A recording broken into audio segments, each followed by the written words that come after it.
so fascinating that the devil thought he was going to win today.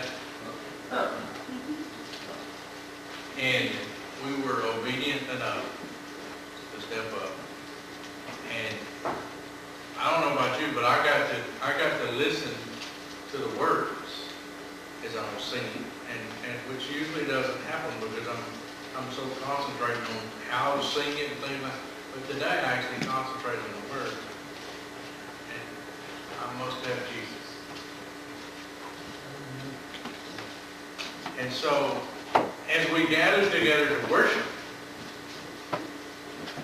I want us to understand that today is a time of worship. We've just come off of a revival that stopped on Wednesday night. As far as the planned meeting times, they stopped on Wednesday night. But I'm telling Mr. Chuck, I'm looking forward to what the Lord's going to do next. Through this whole process we've been in, we've already talked a little bit this morning about what the Lord is doing in the church. And I'm looking forward to the next thing. So as you turn with me to 2 Corinthians chapter 11, we'll start in actually verse 1 and go to verse 4. So as you find it, please stand for the reading of the word. 2 Corinthians chapter 11, verses 1 through 4. It says, I wish you would put up with a little foolishness from me. Yes, do put up with me. For I am jealous for you with a godly jealousy, because I have promised you in marriage to one husband, to present a pure virgin to Christ. But I fear that as the serpent deceived Eve by his cunning, your minds may be seduced from a sincere and pure devotion to Christ. For if a person comes and preaches another Jesus, whom we did not preach, or you receive a different spirit, which you had not received, or a different gospel, which you had not accepted, you put up with it splendidly. Let's go to the Lord in prayer. Heavenly Father, as we open your word, Lord, we want to see you in these words. Lord, we want to be closer to you because of these words. Lord, teach us to walk with you. In Jesus' name I pray. Amen. You may be seated. Now, these are kind of confusing verses when you take them just as they are. But as we've been looking back over 2 Corinthians, we've been looking at God's church and what it takes to be a God's church. So this week we look at in chapter 11 that God's church is called to be a pure bride or a pure church. So now let me set the scene for you. And Paul in this letter, he is writing to them, and in this letter he says, look, I'm going to, you have let these false teachers and false preachers into the church that we started in Corinth. And you've let them in because they talk real good, or they entertain real good, or that they do stuff, they tickle your ears, that they tell you stuff that you want to hear. And you've let in a different gospel than what we taught you. That you have let in that Jesus was a good guy, but he's not all. And you've taught all, and they've taught you all these things. Matter of fact, they tried to turn you against what we taught. And Paul says, just because you let them in, and let me tell you why you let them in. You let them in because they talked right. They said they knew a lot. And you just let them on in. They said that they've been through some hardships. So you figured, hey, they've been through hardships, let's let them talk. And you said that, they've been through some troubles in their life. and now that they say that they've gotten it right, let's let them talk. And you started believing their gospel, or believing that they really had something to say. And Paul says, look, if you're going to do that, if you're going to let them in, let me tell you, just let me act foolishly here for just a second. Let me tell you what's happened to me. Look at verse 16. Let no one consider me a fool, but if you do, at least accept me as a fool, so that I can also boast a little. What I'm saying in this matter of boasting, I don't speak as the Lord would, but as it were, foolishly. Now, you can see, how many of you, when you were raising your children, I know when my two boys were little, there was a book that came out on how to raise children. And they said that as they get older, when they get to be like 4 or 5 years old and they throw a temper tantrum, then you walk over to the side and where they can hear you and see you, and you act exactly like they do. And then they will see that they are foolish, and what you're doing is what they're doing, and they'll stop acting like that. Now, I don't know whether that worked or not, because I couldn't wait that long. I needed them to stop and change what they were doing right then. But that book said, just come over here and you act like they do.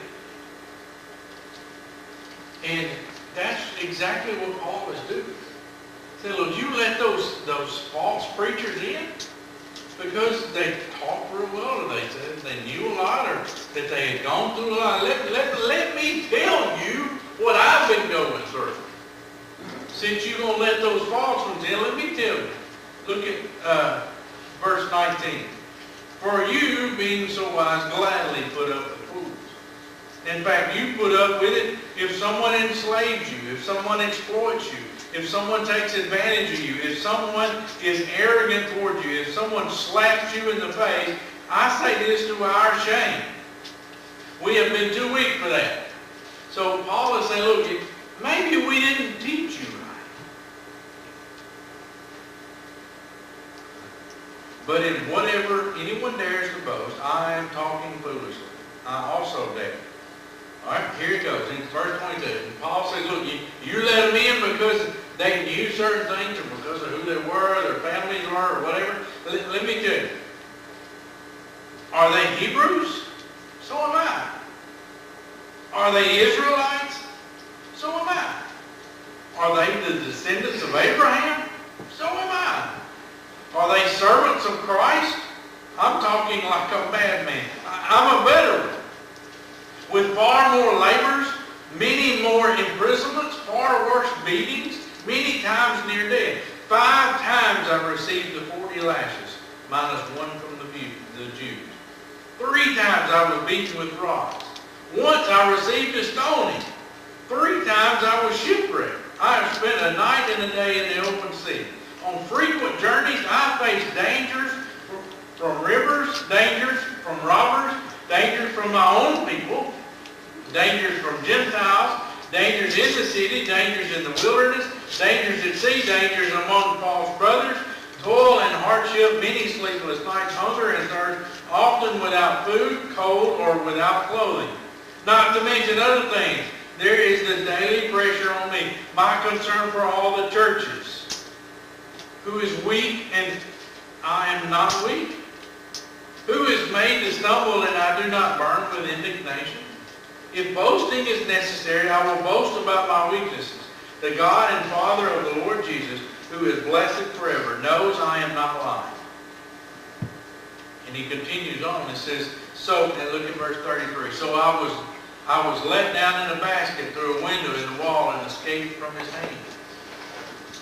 Paul says, look, I've been through more than any of those combined. So now listen to what I got to say. Since you're going to let all these false preachers in. He said, but I want you as the church to be the bride of Christ. And so I started thinking. All right? Let's look back at what he said. Let's take verse 4, for instance. Let's start with verse 2. For I am jealous, newlywed, get jealous of your spouse when they don't do what they're supposed to do? Paul says in here, like starting in verse 2, would you be the bride of Christ? Now, when he said that to the generation back then, the original hearers of it, here is what they heard when they heard bride of Christ. Their custom was that if a man and a woman were engaged, they stayed engaged for at least a year. Okay? And it was up to the father to protect his daughter from going into that marriage unclean. Okay? It was his responsibility to protect her once she was betrothed. It was his responsibility to make sure that she was clean when she went into that marriage. So that means for a year, he made sure. You can read all that in Deuteronomy chapter 22 when you get a chance. I don't have the time to read it to you right now. But it's all about how a father is supposed to act with his daughter as a bride. That's the same way that Paul uses this when he's describing the church as the bride of Christ. He started this church in Corinth. So he feels responsible for it, along with all the other churches he started. So now he goes back and says, you need to be the bride of Christ. And so here's what he does. He says, in order to be the bride of Christ, you have to have a love or a devotion to Jesus Christ. Look at verse 2. Look at verse 2. For I am jealous for you with a godly jealousy, because I have promised you in marriage to one husband, to present a pure virgin to Christ. So we have to love Jesus Christ. We have to be devoted to Jesus Christ. And you say, well, how can you be devoted to Jesus Christ? Just like any marriage. You have to have a relationship, right? So if you get married and you're not completely devoted to your spouse, what happens? You kind of float away from each other. You kind of lose each other, right? You have to be totally devoted. And that's what Paul says to be doing with Jesus Christ. If you want to be a pure church, to be presented to Jesus Christ as his bride, we have to be pure. So we have to love. We have to have a devotion to Jesus Christ. And that's what Paul was trying to get to. And then not only do you have to have a love or a devotion, look at verse 4. For if a person comes and preaches another Jesus, whom we did not preach, or you receive a different spirit which you had not received, or a different gospel which you had not accepted, you put up with it splendidly. So this second thing that you have to have, not only love, you have to have some loyalty to Jesus Christ. You can't just let anybody come in and corrupt you. You can't let any of the idols come in that creates a barrier in your relationship between you and Jesus Christ. That's the same way with the church. The bride of Christ is the church. So we can't let anything in here that takes us away from looking at Jesus. If we do, if anything in this church is not glorifying his name, is not pointing other people to Jesus, then we need to get rid of it. And we will get rid of it. That's what Paul says. But there's a devotion. And there's a loyalty that goes with this. We see this rotting away, this loyalty rotting away. And it's easily seen in here how these people that were coming from the outside into this church, how they could influence the church the way they do. Because it's kind of tough coming to church. Right? I mean, where else can you come to where you get, where the Lord speaks to you and sometimes it's not a good thing? You get admonished or you get chastised. or not living right, and the Lord deals with it. I mean, who would? And you pay to come. Right? You give an offering. And you pay to have that done.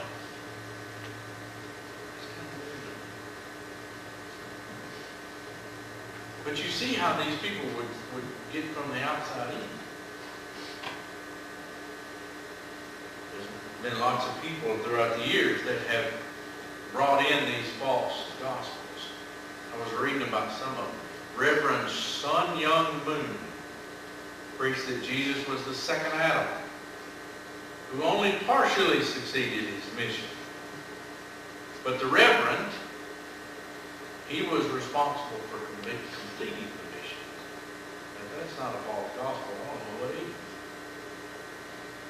Christian Science teaches that Jesus, a divine being, only appeared in a physical body. There was nothing else to it. The Way teaches that Jesus was not there at the beginning, but was a man with a fallen nature, but without sin. That one was hard to believe for me, that people actually teach that, but it's even more harder for me to believe that people actually believe it. Jehovah's Witnesses teach that Jesus was the Archangel Michael, the first of God's creations. Mormons teach Jesus was the first and mightiest of God's spirit sons, and the brother of all the other spirits who would eventually become humans. Oh man, that's way out there on that.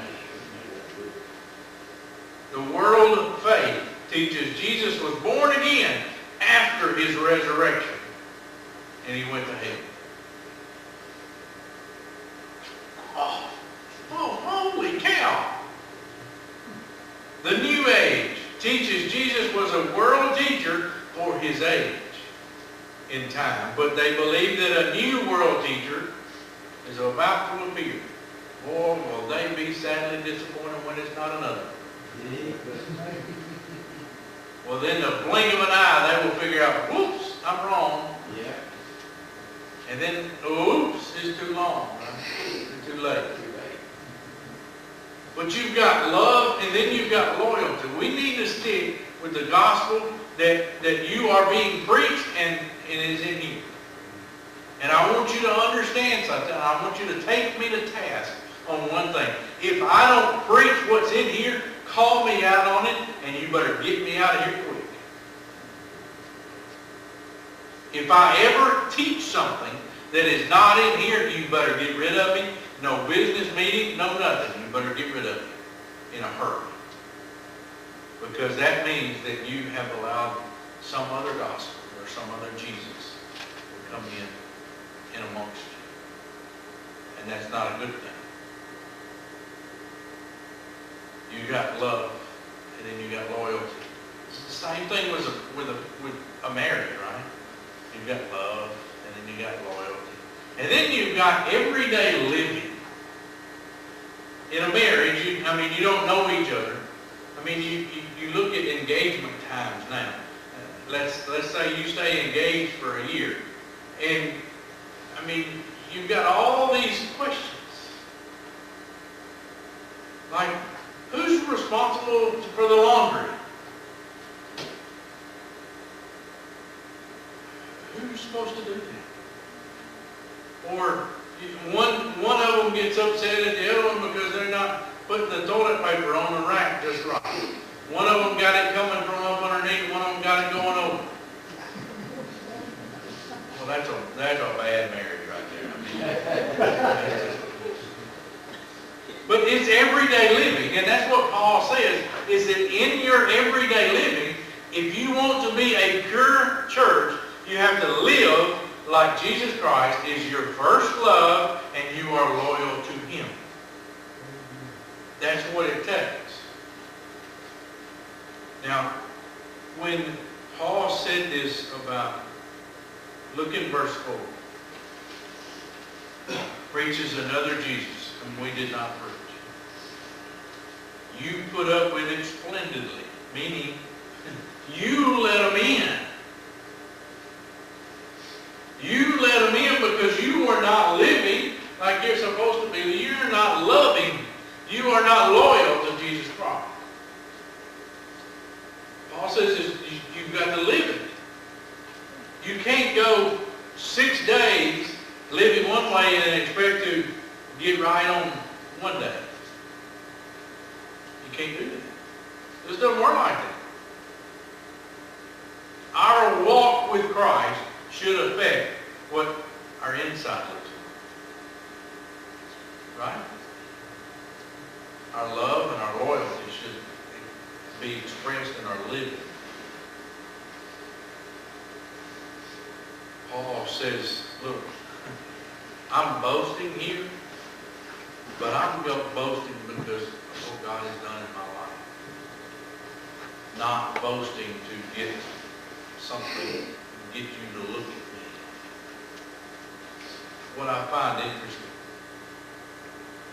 is all of these people that were able to come in.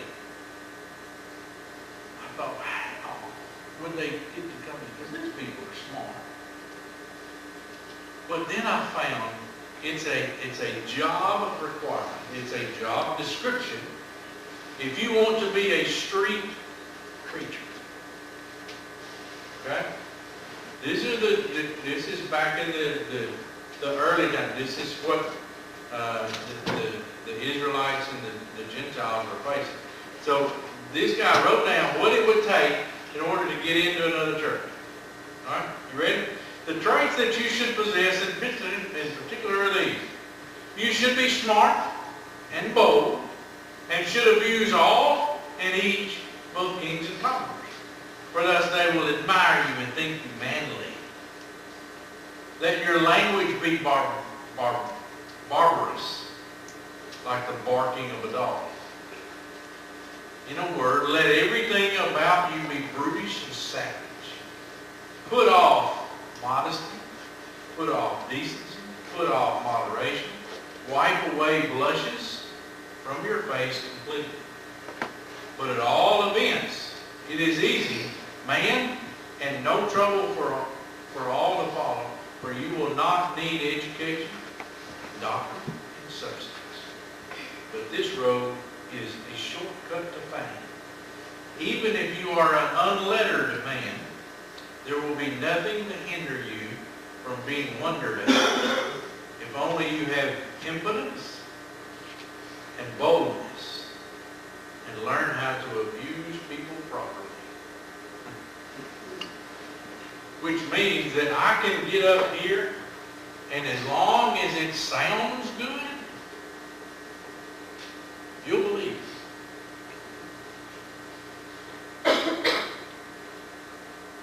That's how people got in. Because they didn't love the gospel. They weren't loyal to the gospel. They weren't living the gospel. And it's scary to think how much we back to it. I'm not even talking about church stuff anymore. You look at the news media. What is it that you think that they're doing? They're barking like a dog. There's not much education there. They're just saying it loud. And what are we doing? Looks at you. I think I'll watch. And then it starts coming in, right? You start looking at these other churches, and with all of that they've got going on, are they speaking the true gospel? Is their first love Jesus? Are they truly devoted to Jesus? Is their living devoted to Jesus as a church? But now look at verse 15. Look at verse 15. I want to show you this, in that when you get married, you expect to, 20 years down the road, you expect to love that person standing across from you when you get married the same. Actually, you expect it to be better, right? Because you'll know them more. You'll have 20 years worth of relationship. So you expect to know more about them. But look at verse 15. I want to show you something. So it is no great surprise if his servants also disguise themselves as servants of righteousness. Their end will be according to their works. You notice that these people that come in to make us not a pure church are looking at their works. Okay? They're looking at their end. But I'm here to tell you, our end, if we are a pure church, looks a lot different than the world's view. Our end, if we are a pure church, is that we get to be lifted up when Jesus comes down, and we get to be lifted up and we get to live for eternity with Him. That's the rewards of being a pure church. Wow. Look, turn with me to Matthew chapter 25, verse 6. Matthew 25, 6.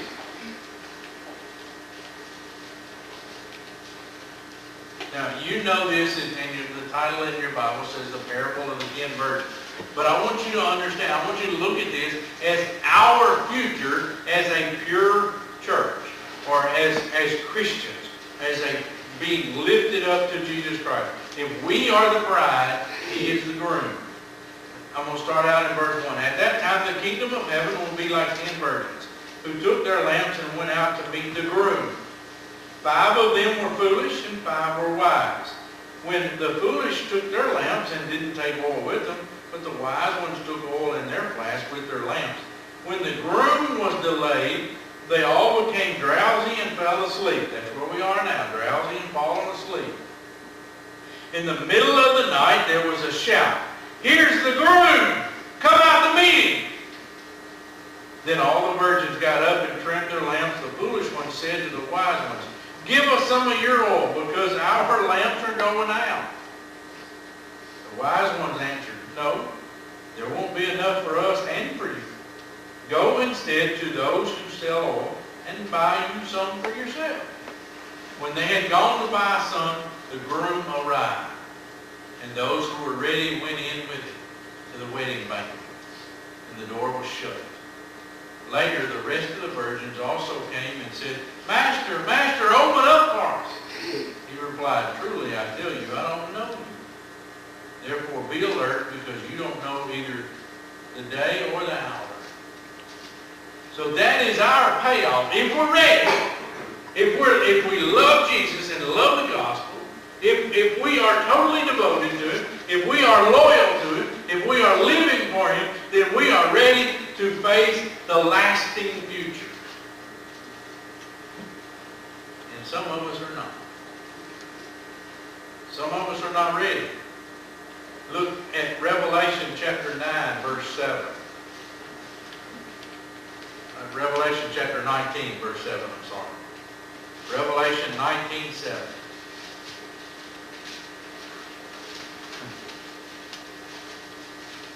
Revelation chapter 19, verse 7. It says, "Let us be glad, rejoice, and give Him glory, because the marriage of the Lamb has come, and His bride hath prepared herself. She was given fine linen to wear, bright and pure, for the fine linen represents the righteous acts of the saints." Then He said to me, "Write, blessed are those invited to the marriage feast of the Lamb."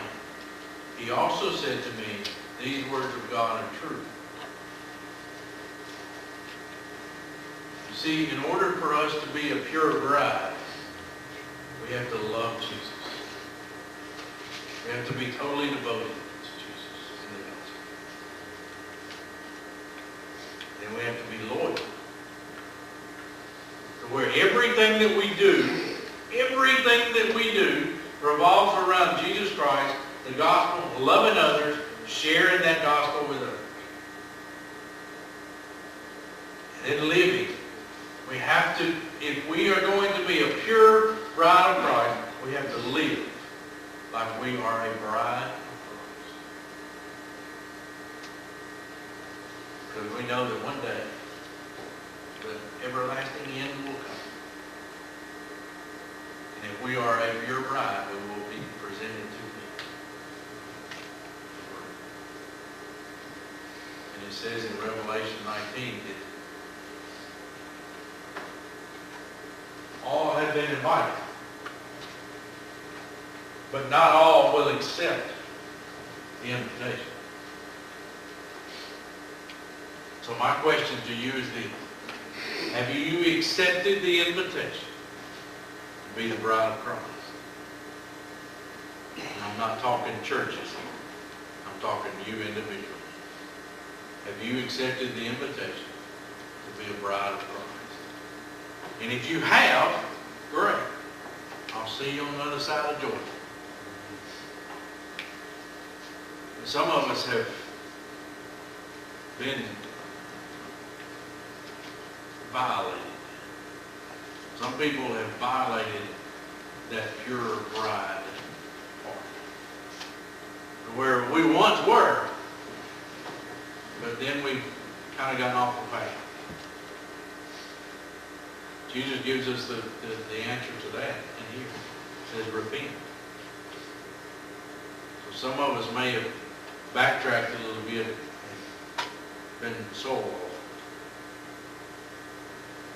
Some of us may not have ever accepted that invitation to the marriage feast.